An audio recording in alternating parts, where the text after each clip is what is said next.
Njenganamhlanje bengifuna ukukhuluma ngokuthi kafushane umuntu osukezele embethe, umuntu osukezele embethe uyini, kwenzekani ngomuntu osukezele embethe. Uma into yakhe yokwembatha isukunganakiwe, yini eyenzekako. Uma umuntu osukezele embethe kuyenzekani ukuthi uma ngabe ezelwe nabantu ekhaya kumosheke izinto zabo ngenxa ukuthi yena ayinakaki izinto zakhe. So bengifuna ukuthi ngingene kafushane nje ngisho ukuthi namhlanje sikhuluma ngomuntu osukezele embethe okunamhlanje okwathi ma ephuma esibhedlela kwacaca ukuthi esibhedlela mayiphuma azikho izinto zakhe ayitholile noma umama bebonile ukuthi lengane ikhona into ebimbozekile esikhathi iphuma kumina eswini.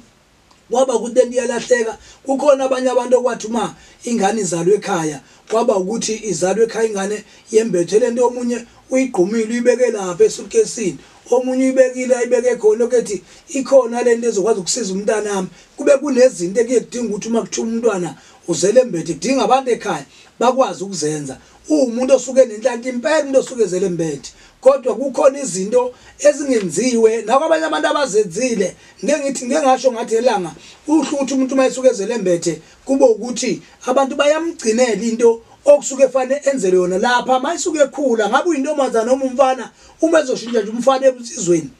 ikhona into okufanele bayithinta abantu abadala bamenzele noma ngabe ilahlekile lento noma ngabe kuthiwa ilahlekanga ngoba usuke uphakamisa nokubikela abantu nokuthi lo muntu vele uyusizo kubantu abasuke bela ekhaya abanye abazele nayiswini. Kuyafana umuntu ozele embethe nomuntu osuke ozele enqambile into eyodwa leyo kodwa kwehlukana ngokwenziwa ngoba kuyenzeka umuntu azele egubazelwe kuyenzeka umuntu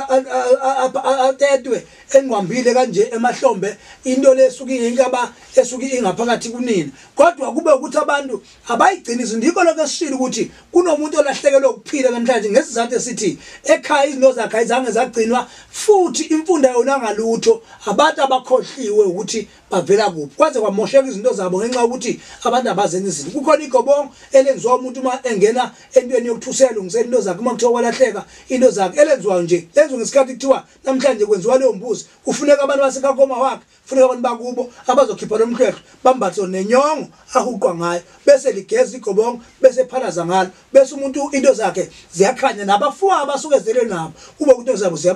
ziyakhona uqala kulunga ngoba uyavimbeka umuntu wakho kweneswini